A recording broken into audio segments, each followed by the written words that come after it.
אנחנו נלמד, נתחקר, אבל עכשיו זו עת למלחמה. כולם יצטרכו לתת תשובות, גם אני. אבל כל זה יקרה רק אחרי המלחמה. מאז ה7 באוקטובר התקבעה מעין מוסכמה, הנחת יסוד, שכמעט ולא מערערים עליה. קודם מנצחים, אחר כך שואלים שאלות, מתחקרים. על התפיסה הזאת, קונספציה אם תרצו, נרשה לעצמנו לערער בחלוף 100 ימים למלחמה, וכשסופה לא נראה באופק. המחדל הזה ייבדק עד תום.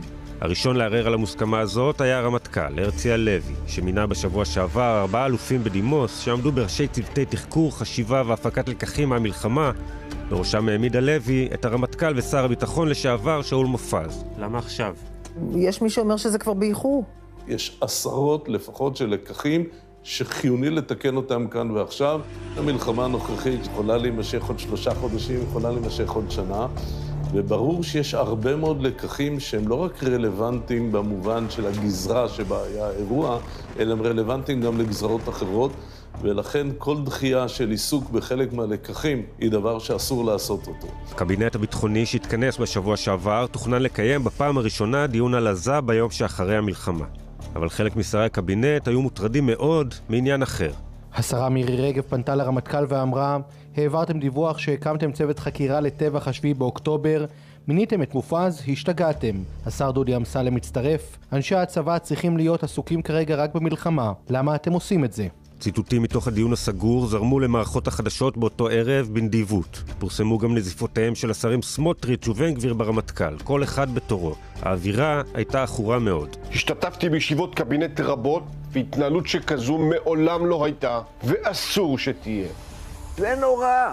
קבינט הוא קודש קודשים, חייב להיות דיון סגור, חייב להיות דיון אמיתי, שכל אחד יהיה מוכן להשמיע את קולו באמת, בלי חשש שזה יודלף באופן מעוות נגדו. הם התכוונו בצורה מאוד סינית לסכל את הדיון ביום שאחרי. הם התכוונו להקטין את הסיכוי שהחיצים יופנו כלפיהם, והם יודעים שיופנו כלפי הדרג המדיני. אני אומרת לך שאני מסתכלת, אני קוראת את מה שאומרים האיראנים ומה שאומר נסראללה. הם פשוט מחככים ידיים בשמחה. ונסראללה אמר, הם יקימו ועדת חקירה, תראו עוד מה יהיה להם. הם יאכלו אחד את השני. זה פשוט מאוד. הטיעון המרכזי נגד קיום התחקירים הוא שזה תפקידה של ועדת חקירה ממלכתית, וזאת תקום כשהתותחים יפסיקו לרעום. בעיניי זה בזבוז נוראי של כספי ציבור ובזבוז נוראי של הזמן, וזה רק מורח. אנחנו רואים מה קרה. קרה משהו עם הוועדה של מירון? יש לא מעט דוגמאות לנושאים שהלקחים בתחומם לא יכולים לחכות למסקנות ועדת החקירה הממלכתית. מה שקרה ב7 באוקטובר באופן לא לגמרי תיאורטי יכול לקרות לא רק בגבול הצפון שעליו מדברים, יכול לקרות גם בקו התפר. שבת בבוקר, 5 בבוקר, יכולים לפרוץ את החומה, לחצות את כביש 6, והרי הם נמצאים בתוך יישובים בשרון. האם הדבר הזה הוא אפשרות קיימת? התשובה היא כן. האם נכון להיערך אליה בעקבות מה שהיה ב7 באוקטובר? ודאי שכן. האם יש מסקנות מעשיות שצריכים להסיק? ברור שכן. דוגמה שנייה, הבעיה העיקרית כרגע בגבול הצפון זה טילי הנ"ט, שהם בעצם פוגעים בכל בניין או בכל מקום שיש קו ראייה אליו. צה"ל פיתח כבר לפני שנים מערכת מאוד טובה של מעיל רוח שמגינה על טנקים ועל נגמשים. אבל באופן עקרוני אפשר לשים אותה גם בהגנה על, לא על כל בניין, אבל על בניינים חשובים מאוד. האם כדאי להסיק את המסקנה הזאת ולהגן על בניינים חשובים מאוד כנגד הטילים האלה? התשובה היא ודאי שכן. יש לך נושא של רחפנים שהשתמשו בהם לצערנו בהצלחה, גם החמאס וגם חיזבאללה. האם נכון לנסות לתת מענה מיידי לעניין הזה, כי בעיית הרחפנים תמשיך ללוות אותנו גם בגזרות אחרות? התשובה היא ודאי שכן. עכשיו, אני לא אומר שמה שאמרתי כרגע זה הדברים החשובים. אולי מה שאמרתי זה הדברים הכי פחות חשובים, אבל בדיוק צריך לעשות תחקיר בכדי קודם כל לקבוע את סדרי עדיפויות במה נכון להתעסק כאן ועכשיו, ולכן כל דחייה של הנושא הזה, כאילו זה איזשהו סיפור של היום שאחרי, היא שגיאה, הייתי אומר, היא אפילו חוסר אחריות ברמה הלאומית. יש שאומרים שטוב היה אם במקום הניסיון לסכל את כוונת הדרג הצבאי לקיים תחקיר, היה הדרג המדיני דווקא מאמץ את הרעיון ומקיים תהליך דומה בתחומו. כשהרמטכ"ל התחיל את תהליך התחקור, הוא לא אמר אני התחקר, הוא לקח 4 אלופים ואפילו רב אלוף במילואים ואמר בואו תתחילו אתם. אני חושב שטוב יעשה הדרג המדיני אם ייקח דמות מנוסה, מדינית, ביטחונית, עוזרת לו לגבש צוות סביבו, ואומר, אוקיי, מהם התהליכים ברמה המדינית, ביטחונית, שבסופו של יום אני צריכה לעשות אחרת כדי שיהיה יותר טוב. ככל שאני אומר את זה, זה נשמע לי מופרך. תחקיר בסדר גודל כזה דורש זמן ומשאבים, ואחד הדברים החשובים הוא לקבוע במה מתמקדים, מה הנושא שהכי חשוב לתחקר. למשל, מה קרה בחודשים שקדמו למלחמה עד 7 באוקטובר. מה הייתה אחריותה של ממשלה שהחליטה במשך 9 חודשים להרוס את הנכסים שלנו, את הנכסים הביטחוניים? הרי מסביב הסתכלו עלינו כולם ואמרו, וואלה, הם עושים את העבודה לבד, הם מחסלים את עצמם, בוא נחכה להזדמנות. היא הגיעה ב7 באוקטובר. פוגעים בנכסים הכלכליים, הרי הכלכלה נפגעה. פוגעים ביחסי החוץ, פוגעים בלכידות החברתית, וכמובן הפגיעה ביחסים עם ארצות הברית.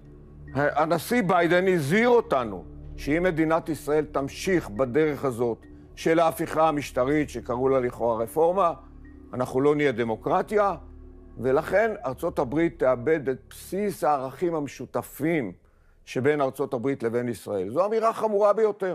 הייתה התעלמות, הממשלה הלכה עם הראש בקיר לכיוון ההפיכה המשטרית, ובסופו של דבר האויב ניצל את זה ב7 באוקטובר. נושא נוסף שעשוי להיות בליבת התחקיר הוא ההתנהלות בימים שאחרי 7 באוקטובר. הטעות שממשיכה ביחס למלחמה בעזה, והתחילה ביום הראשון, היא שאנחנו מספרים נרטיב שגוי.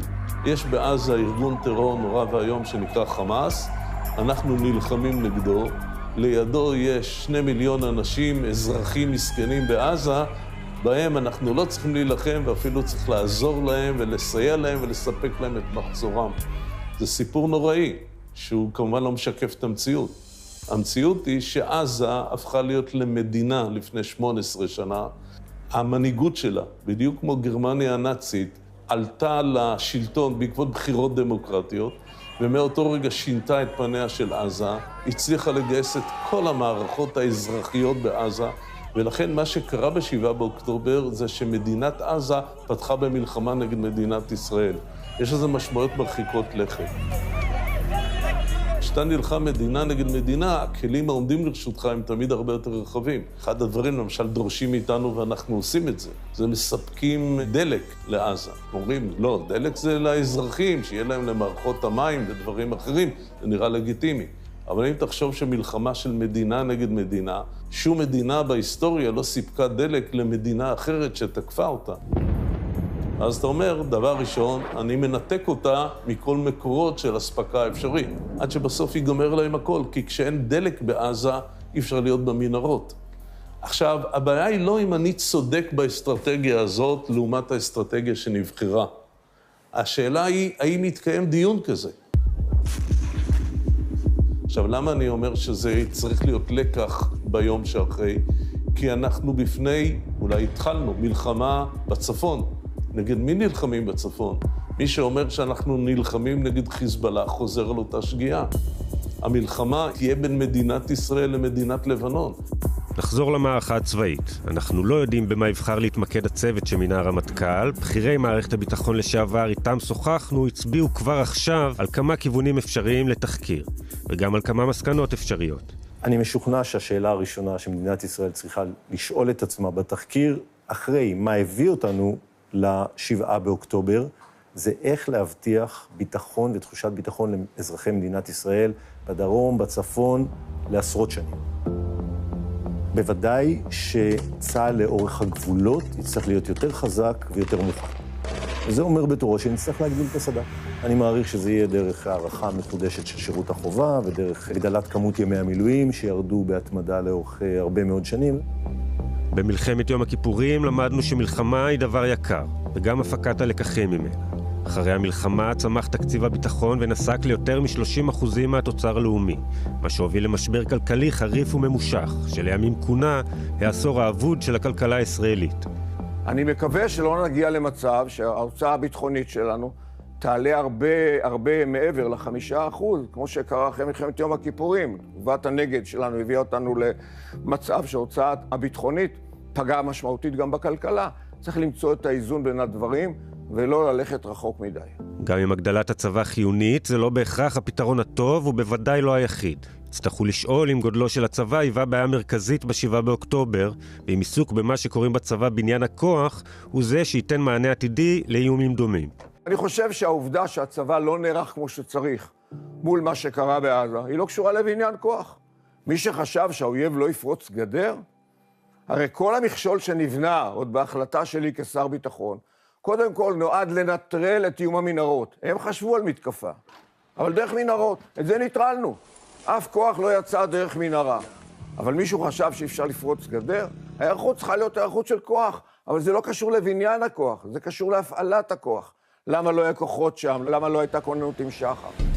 שאלה לא פחות חשובה מאיך תיראה מערכת הביטחון ביום שאחרי, עם המצב המדיני הרצוי בסוף המלחמה. ביטחון לאומי יכול להיות מבוסס רק אם הוא נשען על שתי רגליים. אחת זה כוח צבאי חזק ומיומן שמוכנים להפעיל אותו, ולהלן המילה שכולם כוח אוהבים להשתמש בהרתעה.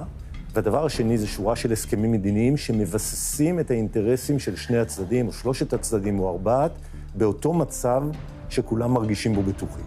ואפשר תמיד להגיד, אין עם מי לדבר, אפשר להגיד הם אויבים רשעים, הם אויבים צמאי דם, אבל זה לא משרת את המטרה העליונה של ביטחון לאומי. כשאומר ראש הממשלה לא תהיה רשות פלסטינית בעזה, אז אתה שואל את עצמך, אוקיי, איזה סוג של הסכם יכול לבסס ביטחון? כי נניח אפילו שחמאס יעלה מעל פני האדמה. מה ימנע את זה שתוך 2-3 יופיע שם כוח אחר עם יכולות, אולי לא כאלה גדולות, עם יכולות יותר צנועות בהתחלה ואחר כך ילך ויגדל. במקומות שבהם יש לנו גבול משותף, הסכם מדיני הוא הכרח. איזה צורה תהיה לו, אני לא רוצה להגיד עכשיו, אבל מחר וברצועת עזה חיים פלסטינים ויהודה ושומרון חיים פלסטינים, מאוד טבעי שההסכם יהיה באיזושהי דרך עם פלסטינים. נסתכל על מצרים, שזו אולי הדוגמה הקלאסית, אחרי מלחמה עקובה מדם ב-73, מלחמת יום כיפור. בסופו של יום, הביטחון בין ישראל למצרים, הגבול השקט הזה, נשען על הסכם שלום בין המדינות. ואין דבר יותר חזק מזה. עוד דבר שבוודאי יצטרכו לתת עליו את הדעת, הוא הדרך שבה אנחנו מתייחסים למודיעין, ולא בפעם הראשונה. אמן תחת פיקודי כשל, ולא עמד במשימה החשובה ביותר שלו, מתן התראה למלחמה. לי ברור דבר אחד, שהוא היה לקח של יום כיפור, שלא מעט חקרתי את זה, והוא הסוגיה של הקלאסית, של יכולות וכוונות. ואני חושבת שגם פה לקינו, חזרנו חזרה להתבסס יותר על כוונות מאשר על יכולות. זה מאוד צורם את האוזן שאנשים מדברים בביטחון על מה סינואר חושב, איך נסראללה מנתח את המצב. הדבר היחיד שאנחנו יודעים באמת זה מה הם אומרים. אבל אנחנו צריכים לקחת בחשבון שאנחנו אף פעם לא יודעים מה יש להם בתוך הראש, למנהיגים האלה. לכן בסוגיות המודיעין, אני הייתי רוצה להיות מאוד זהיר והרבה יותר צנוע. נצטרך לשאול איך קרה ש50 שנה אחרי אנחנו חוזרים על אותה טעות. איך קרה ששוב נשבנו בקונספציה. כשהודיעו לי שאני הולך להיות ראש אמ"ן, הלכתי לקרוא את דוח ועדת אגרנט, הפרק הסודי של המודיעין, שהייתי מנוע מלראות אותו לפני כן, והלכתי לפגוש את הנפשות הפועלות. מהסיבוב הזה חזרתי מתוסכל. אמרתי, אם אני פוגש אנשים מטומטמים, אז זה יהיה ההסבר. פגשתי אנשים לעילה ולעילה משכמם ומעלה. והגעתי למסקנה שהטעות הכי קשה שהייתה אז, בעיקר באמ"ן, היא עריצות מחשבתית, חטא היוהרה. אני טוען שהגענו לשמחת תורה השנה לא רק עם עריצות מחשבתית. מה שהשתלט על הדיון זה ראש ממשלה שהחליט מ-2018. החמאס הוא נכס והרשות היא נטל. מאיפה הוא המציא את זה? אני עד 2016 הייתי שר ביטחון, לא הכרתי את זה. מה פתאום? למה? כי סמוטריץ' ובן גביר רוצים לפרק את הרשות הפלסטינאית מטעמים שלהם, בלי דיון בממשלה, בלי החלטת ממשלה, משנים אסטרטגיה. ככה זה נראה גם. זו טעות קשה. לכן בתוך מערכת מודיעינית, ודאי גם מדינית, צריך אנשים שיהיה להם האומץ לערער על הקונספציה, על התפיסה השגויה, עם הקושי הגדול שאנחנו מגלים בכל פעם. במקרה הזה ראש ממשלה שהלך לכיוון מסוים, סחף אחריו אחרים, ולא העזו לאתגר אותו, כי מי שיתגר אותו, הוא זז הצידה. דרך אגב, באותה ישיבת קבינט סוערת שהייתה אמורה לדון במצב הרצוי בסיום המלחמה והפכה לדיון עקר ומביך בזכותו של הרמטכ"ל לקיים תחקיר צבאי, דיון על היום שאחרי כבר לא התקיים. מדינת ישראל עוד לא קיבלה החלטה. מה מצב הסיום? מה אנחנו רוצים שיקרה בסופה של המלחמה, מה יהיה המצב בעזה, מה המצב יהיה בלבנון. זה מדהים, חוששני, שממשלה הזאת זה לא יכול לקרות. ולכן מה שצריך לעשות, להחליף אותה. אין ברירה, גם תוך כדי מלחמה. הבכירים לשעבר ששוחחו איתנו אומרים את דעתם. בחלק מהדברים הם רואים עין בעין, בנושאים אחרים הם חלוקים. אבל דבר מרכזי אחד שעליו כולם הסכימו, הוא שתהליך חשיבה מקצועי, סדור ומעמיק על לקחי המלחמה, חייב להתקיים כבר עכשיו. ואנחנו גם נציע שאחד הנושאים שיבדקו הוא אם תהליך כזה בכלל מתקיים, לפני שמתקבלות כאן החלטות גורליות על חיינו. אם טעינו במשהו, ואני מקווה שצוותי החקירה יגידו את זה, אז טעינו ביכולת שלנו להקשיב, ובפתיחות שלנו, ובענווה שלנו להגיד, יכול להיות שהם טועים, אבל גם יכול להיות שאנחנו. ואם אנחנו טועים, מה זה אומר?